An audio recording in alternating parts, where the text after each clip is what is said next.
Am I the a-hole for calling out a friend's divorce because she wouldn't leave my husband alone?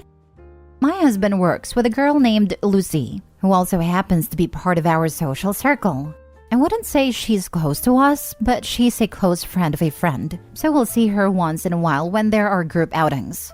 She also works with my husband, John, and I guess because we also see her outside of work, she thinks she's super close to my husband. I'm not a super jealous type, but I drew a line when my husband himself voiced discomfort at Lucy's behavior. She likes to make jokes about being his work wife, try and push me out of conversations with my husband, like, you weren't at the office, so you wouldn't understand, and has tried to initiate one-on-one hangouts with my husband. John has turned her down, and has also explicitly told her that she was making him feel uncomfortable and to stop. She's just laughed and brushed it off, and still continues. He hasn't brought it up to work yet because she's a single mom and he didn't want to get her in trouble.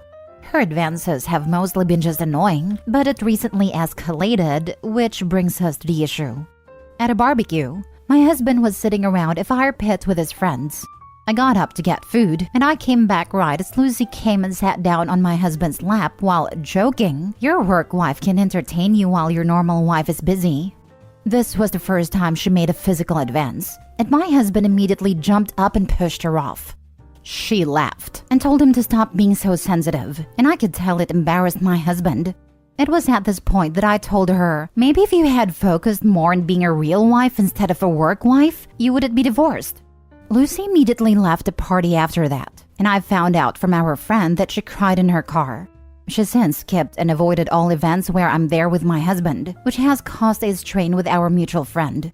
Most of our other friends were on my side, but some said I was too harsh and that Lucy was just kidding around. Now for the top comments. Not a-hole. Lucy is trying to steal your husband. Thankfully, he is a good guy and isn't having it. Time for him to go to HR. There's a non-zero chance that she'll go first and report him for harassment. Good luck. He needs to file that yesterday. He should expect fallout for not addressing this more seriously. Work friends turn on each other constantly. Not a-hole. Lucy crossed a big line and needed to be put in her place publicly. It's probably the only way you and your husband could get her to stop. Bold and brazen, while trying to cloak it as a joke. Wow. Also, all of the kinder and subtler ways were tried and dismissed. Was it harsh? Maybe. Necessary? Definitely. Not a-hole. Not a-hole. Lucy is lucky that she just felt your wrath, rather than your husband going to HR like he should. I understand completely why your husband doesn't want to. There are probably two reasons. One, he really doesn't want her to get in trouble. And two, it's embarrassing for a man to say they are being harassed. You should probably tell your husband that he needs to go to HR about it.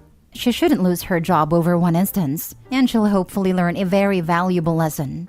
Harassment at the workplace isn't a game. He needs to go to HR and get the facts on record before she goes and tries to twist the story. Unfortunately, he might need to start a resume as well, because HR can see it as who is the bigger liability.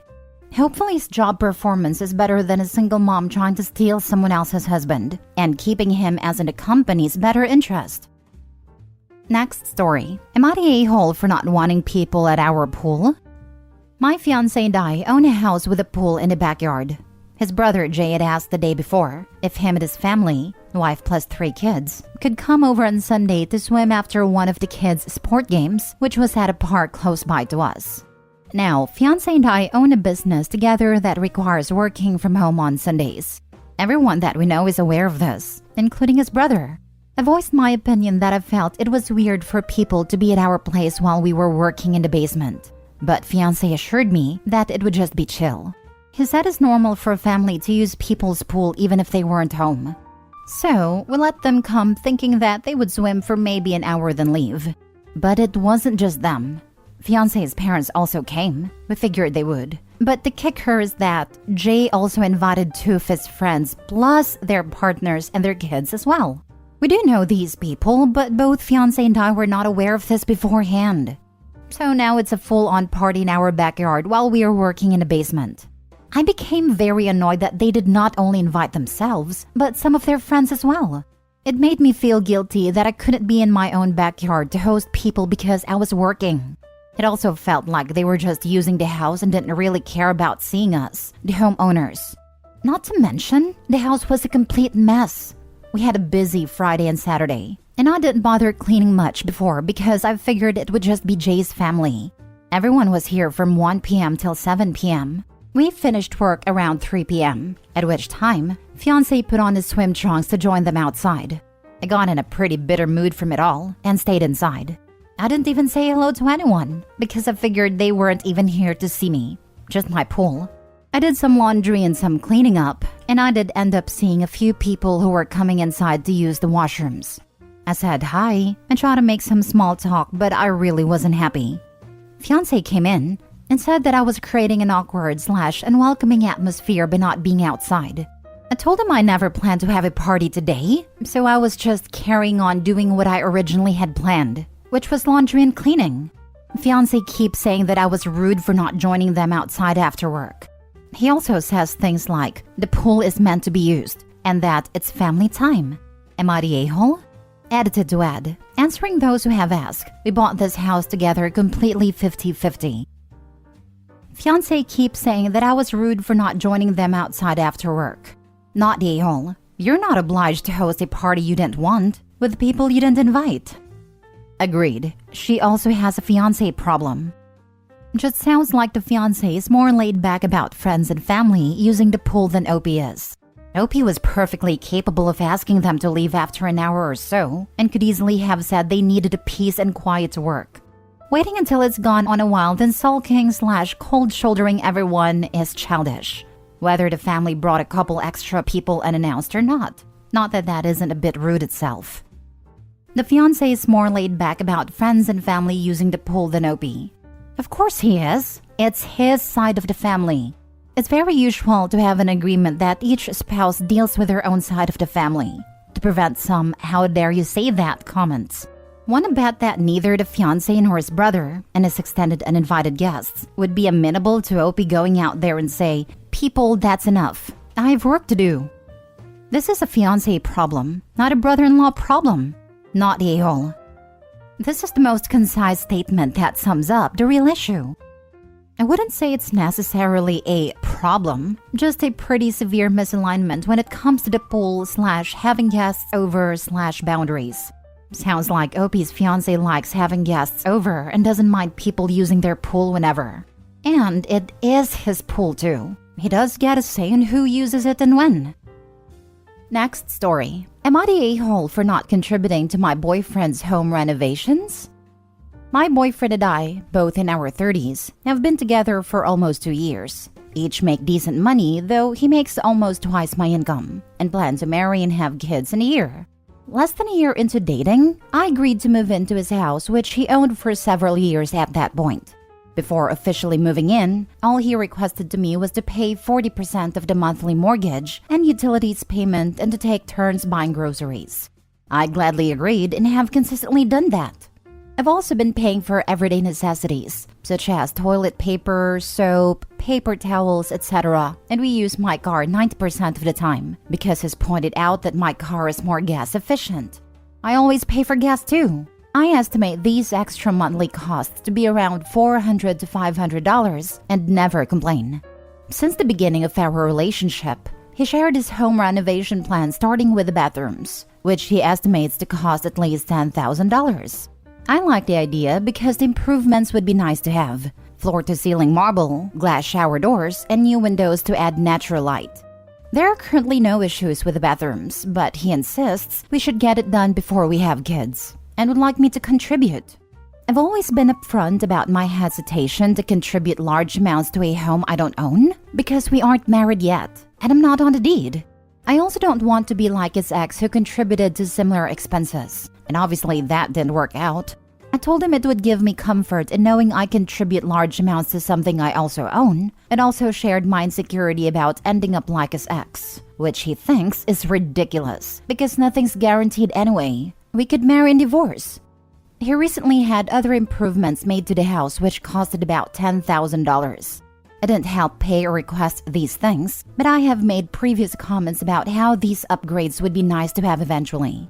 Lately, it seems my boyfriend has been building resentment towards me for not contributing more, because he's made comments that my monthly mortgage contribution doesn't help a lot and that it feels like he will always be alone in this. I've told him I have no issues with contributing more once I'm on the deed. Edit. I wanted to provide a little clarification/extra info in response to some of the comments. The 40% I pay is towards the mortgage and utility bills, and by his calculations, the total for that is $800. That, plus the extra $400 to $500 I spend, brings my monthly contribution to about $1,200 to $1,300. According to a quick Google search, the average cost of a one-bedroom apartment in my city is about $1,600. We're both aware that I pay less than the average, and I've expressed my gratitude for not having to pay that much anymore. I rented a one-bedroom apartment before moving in and have done this for years. Also aware that utilities like electricity and gas can fluctuate, so I'm also grateful to pay a fixed amount towards that every month. Although we mostly use my car and I always pay for gas and the monthly city parking, he is very experienced and handy with cars, and has done my oil changes, so I have not had to bring my car in for maintenance at a shop. Not a-hole. Don't pay for work on a house you have no legal claim to. Quite honestly, you need to take a step back from paying the amount you do, in my opinion. I could see covering/splitting utilities and groceries, but why are you paying any amount of money to a mortgage you're not on? And in addition to that, you're the one putting all those miles on your car. And if he doesn't contribute to gas, I'm assuming he doesn't contribute to maintenance either. And you're not even the first partner he's pulled this crap with? I don't know, bestie. The red flags are starting to pile up. She's paying it for rent. Why should she live there rent-free? But the renovations? Yeah, she definitely shouldn't pay for those. Not a-hole. He basically made a rental agreement with you, but expects you to contribute like you're an owner. If he feels like he'll always be alone in this, then he should formalize your partnership. This is it. Does that mean he never plans to marry? Never plans to co-own assets, including a house? Because that's a flag of a certain color flapping in the breeze there. Not a-hole. Don't contribute to something you don't own without more agreement. If he raises the rent, discuss the gas and other costs. As far as the house goes, you're a tenant. As partners, though, it's time for a serious discussion about plans and timelines and feelings, especially if you're thinking about kids in a year or so. I would only contribute to the renovations if there was a signed notarized note detailing the monies given with a stipulation that the funds would be returned in the event the relationship doesn't work out.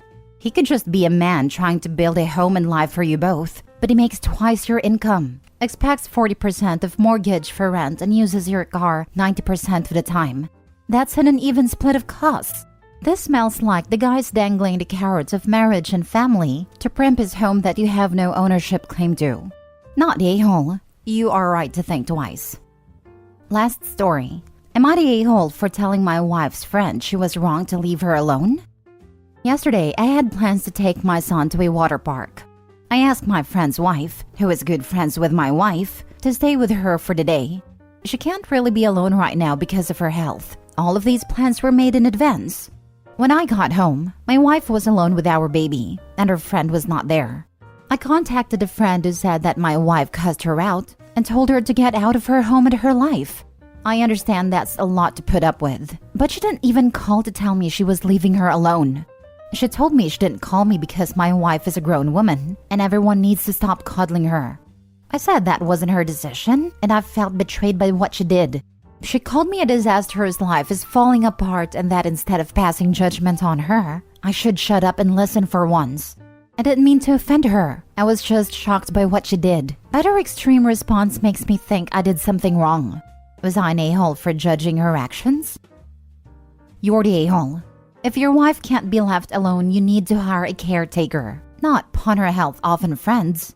Her friend has no obligation to be mistreated by your wife, especially when you're off having a fun day at the water park. You're stressed, and you and your wife are taking it out on someone who tried to do you guys a favor. This PPD is no joke. You put yourself first and took it out on her friend. You need to prioritize her. OMG, read his prior post. He got his ex knocked up. Don't let him say it's PPD. It's husband making bad decisions depression. Read the whole post history. They're separated because she keeps talking to her racist father, keeps inviting him to the dinner OP's cooking, and begging OP to stay. Yes, OP messed up, but let's not act like this dumpster fire of a marriage is just on him. You left her while she's suffering. So, I've stayed with her for months after my initial request for a divorce because she said she needed me. I almost lost my job because of her. I almost lost my son. She has alienated herself from almost all of our friends and is trying to prevent me from maintaining contact with them. Where is the line? When does it stop? I love the person she used to be, that I thought she was. But when does it end? Is this my life now? Have you taken her to see a doctor to put her on meds? Please take the baby from her and hire a caretaker for her until she's better. Continue on with your divorce, but know you have to pay child support. Right now, sir, for the friend incident, you're the a-hole. You need to listen to the friend. Good luck, dude. She wouldn't return after the first appointment, nor will she take the medication that was prescribed. I cannot afford to hire a caretaker for her, especially since she almost got me fired by calling my boss and telling him if she died, it would be his fault when I had to go into the office for a mandatory 1-hour meeting. If something like that is truly happening, then you need to call the police or a mental health facility to get your wife the help she desperately needs. At this point, she is a danger to herself and to your baby. Money be damned, would you rather be in debt from getting your wife help? Or in debt from 1 or possibly 2 funerals because you didn't take this seriously? Because that is the route you are risking right now. And putting that on your friend is absolutely disgusting and out-of-line behavior. That is an out-of-line request. That is not your friend's job to deal with that, and you should never have put that on them.